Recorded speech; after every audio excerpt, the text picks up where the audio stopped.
En la web existe algo que se llama el modelo de caja. El modelo de elementos que están en nuestra página son cajitas, ¿no? Son rectángulos. Si inspeccionamos cualquier página con las herramientas de desarrollo y analizamos los elementos, todos son rectángulos que ocupan un espacio en la página. Existen distintos tipos de cajas. Cada caja tiene un comportamiento distinto. Nosotros con propiedades de CSS podemos cambiar el tipo de caja de los elementos para manejar cómo es que se comporta ese elemento con los demás elementos o cómo se comportan sus elementos hijo, qué espacio ocupan y demás.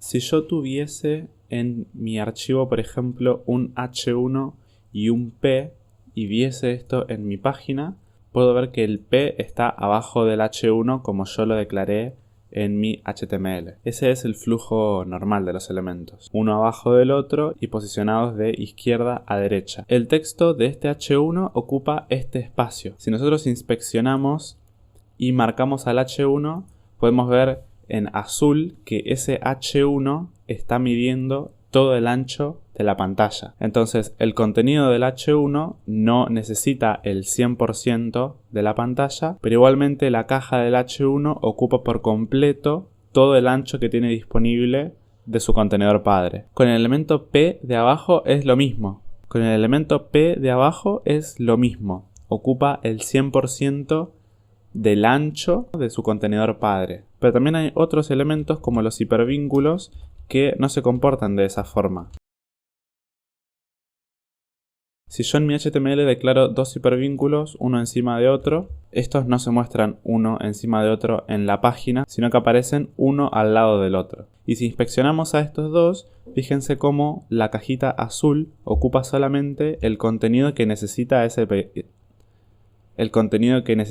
hipervínculo, inicio y contacto. Se ponen uno al lado del otro. Esto es porque por defecto los elementos en HTML tienen distintos tipos de cajas. El elemento H1 y el elemento P, por ejemplo, tienen cajas de tipo bloque. Las cajas de tipo bloque por defecto van a ocupar todo el ancho de su contenedor padre. En este caso el contenedor padre es el body, y bueno, el body es básicamente toda la pantalla, ¿no? Entonces va a ocupar el 100% del ancho de la pantalla. Ese es el comportamiento por defecto que tienen las cajas de tipo bloque. Y además nosotros podemos modificar sus propiedades de modelo de caja, o sea, cuál es su ancho, cuál es su alto, si tiene márgenes, si tiene bordes. Y con estos otros elementos es lo contrario. Estos elementos tienen una caja de tipo en línea o inline. Estos tipos de cajas solamente van a ocupar el espacio que necesitan. Entonces este A de acá, por ejemplo, ocupa ese espacio y todavía le queda espacio a la derecha, entonces el otro A puede ponerse al lado. A los elementos de tipo en línea no se les puede modificar las propiedades de modelo de caja, o sea, no se le pueden dar alto, ancho, márgenes y demás, ya que su tipo de caja no lo permite. Sin embargo, nosotros podemos modificar ese comportamiento y a los elementos darles un tipo de caja distinto. Antes de hacer eso, vamos a ver las propiedades del modelo de caja. Voy a crear un div que tenga una clase caja. Y acá mismo en el HTML voy a crear estilos para poder ir mostrando estas propiedades. La primera es el ancho y el alto de un elemento. Voy a seleccionar a caja y estas propiedades se llaman width para el ancho y height para el alto. En estas propiedades nosotros indicamos cuánto ancho y cuánto alto queremos que tenga. Por ejemplo, yo quiero que este div tenga 200 píxeles de ancho y 200 píxeles de alto. Si yo miro esto en el navegador y recargo, no se va a ver nada porque esa caja está vacía, pero fíjense que en azul se remarca cuál es el espacio que ocupa. El elemento div por defecto es de tipo bloque, entonces todo el contenido lo va a desplazar para abajo. Y si lo seleccionamos y vemos acá en las herramientas de desarrollo, podemos ver justamente cuánto es que ocupa. Para hacerlo visible voy a añadirle un background color green. Y si recargo, ahí se puede ver mejor, ¿no? Y nosotros podemos modificar esto para que, por ejemplo, el width sea del 90%. Esto quiere decir el 90% del ancho de su contenedor padre. Su contenedor padre es el body, entonces va a tomar el 90% del ancho del body. Si recargamos, toma el 90%. Adentro del div voy a agregar un P que tenga un texto Y la siguiente propiedad que vamos a ver es margin. Margin es para darle márgenes externos al elemento. Vamos a, por ejemplo, poner un margin de 20 píxeles y esto va a crear un espacio de 20 píxeles a todos los lados del elemento en la parte exterior. Entonces, si recargamos, fíjense que ahora está más chico. Si inspeccionamos este elemento y venimos al inspector, acá podemos ver que el margen ya tiene 20 píxeles. En estas herramientas de desarrollo, el margen aparece de color amarillo y ese es el espacio que tiene por fuera. Si yo añadiese otra caja abajo, div caja, y viese el resultado, podría ver que el siguiente div no inicia donde termina el otro, sino que, ya que tiene un margen, tiene una distancia de 20 píxeles. Ahora, este de abajo también tiene un margen de 20 píxeles y no se están sumando. Fíjense que se solapan. Eso se llama colapso de márgenes y quiere decir que los márgenes de arriba y de abajo, los de la izquierda y la derecha no, nunca se van a sumar, siempre se van a solapar. En este caso los dos tienen 20, entonces forman 20. La siguiente propiedad se llama padding. El padding es similar al margen, pero es interno. Es un margen que está del borde del elemento para adentro. En las herramientas de desarrollo es este que aparece de color violeta. Si nosotros añadimos algo similar, en nuestro editor de código escribimos padding 20 píxeles, lo que va a pasar es que se va a generar un margen de 20 píxeles, pero para adentro. Si inspeccionamos el elemento, ahí el padding aparece de 20 píxeles, ¿no? No aparece de color violeta acá porque el fondo es verde, entonces se ve como un gris azul. Pero fíjense cómo este padding o este margen interno desplazó al texto que antes estaba pegado al borde del div. Ahora está a 20 píxeles de distancia del borde. Otra propiedad del modelo de caja es el borde.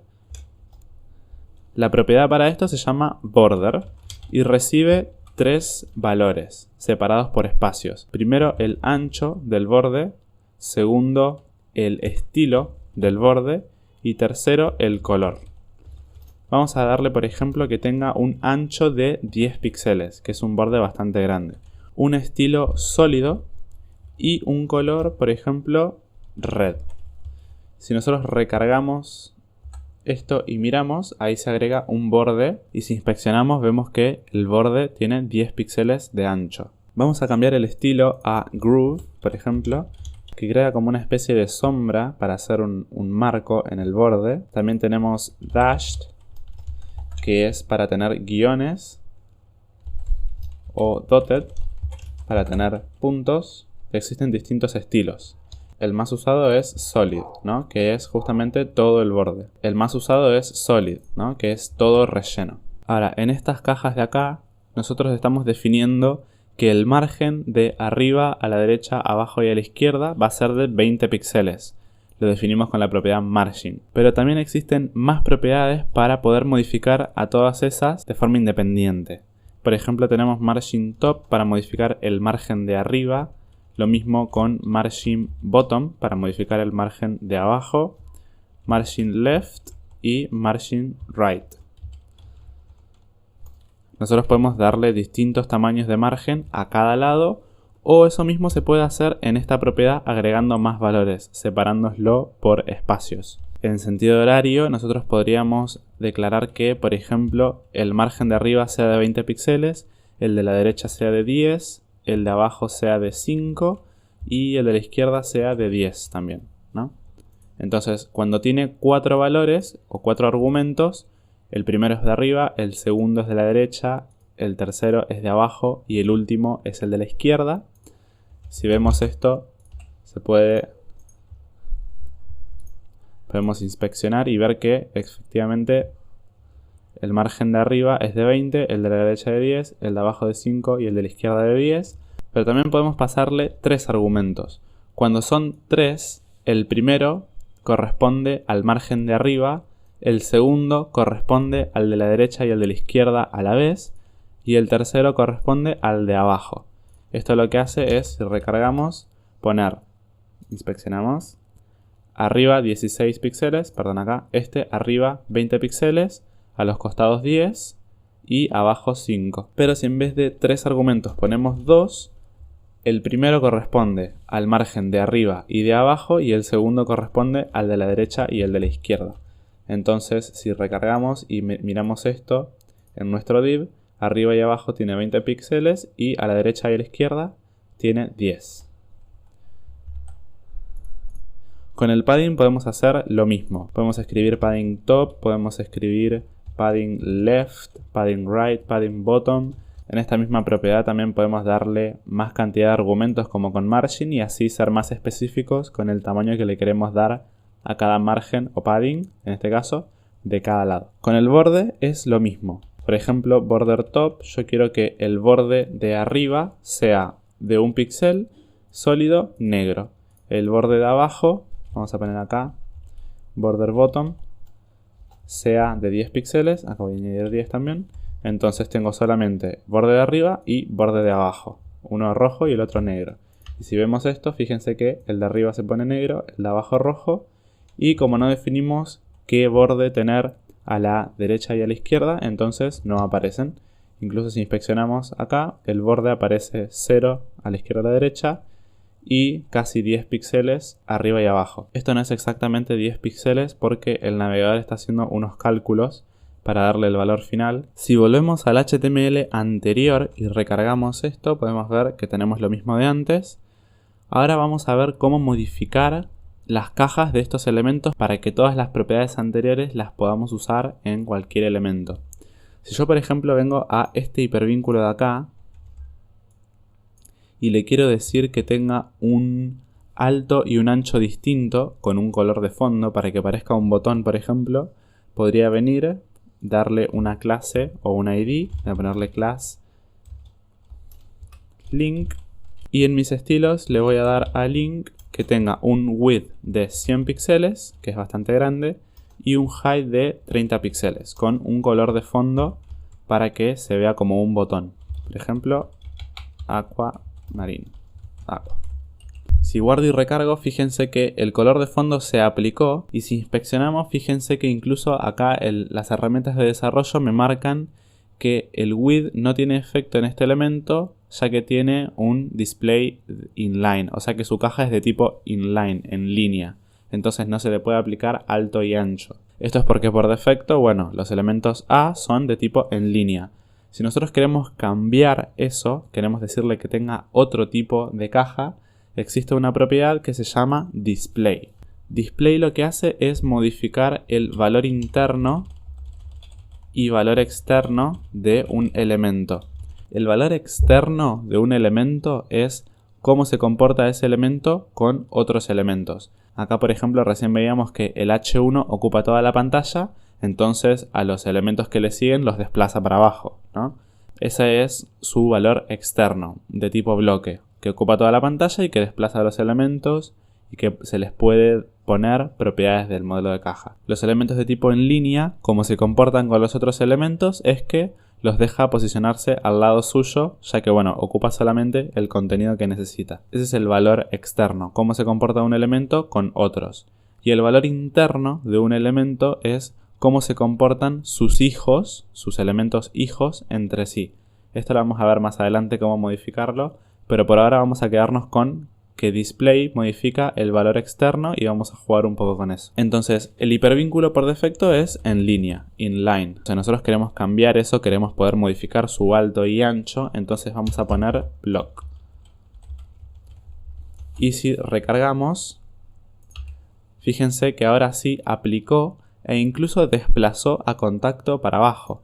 Si inspeccionamos, fíjense cómo este A ahora sí tomó el ancho y el alto y el siguiente elemento lo desplazó para abajo, ¿no? Porque es de tipo bloque. También podríamos modificar al H1. Vamos a poner, por ejemplo, un A acá que también diga, no sé, galería, por ejemplo.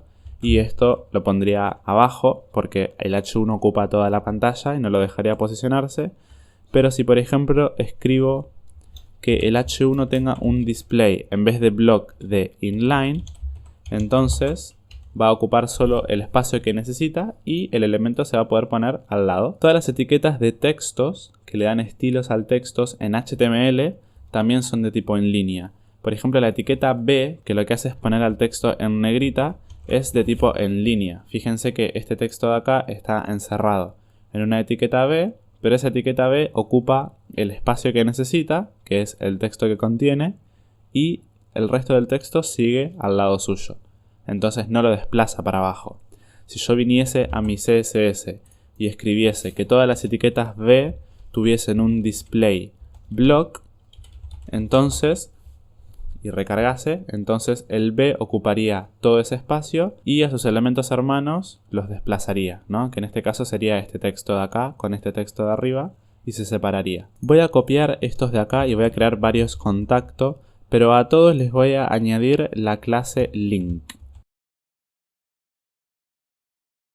Entonces todos los elementos miden 100 píxeles por 30 píxeles, son de tipo bloque, entonces se ponen uno al lado del otro.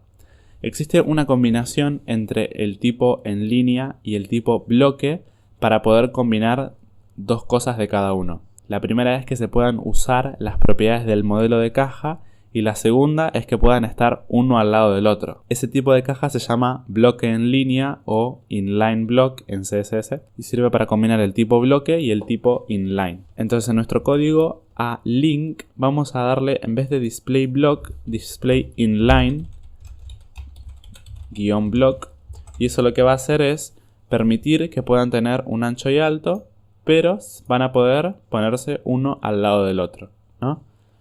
Entonces esto incluso ya nos sirve para, por ejemplo, hacer el nav del header, ¿no? Donde están los links uno al lado del otro cuando tenemos una lista.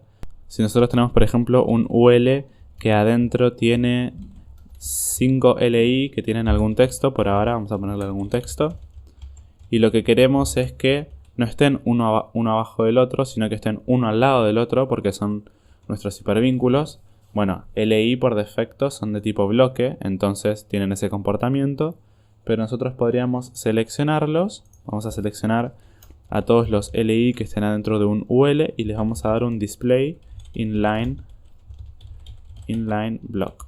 Y además vamos a darle también un fondo para poder verlos mejor. Y si recargamos, fíjense cómo los LI se ponen uno al lado del otro, ¿no? Vamos a aprovechar que son de tipo bloque en línea y vamos a darle un alto y un ancho como con link. Y ahí están.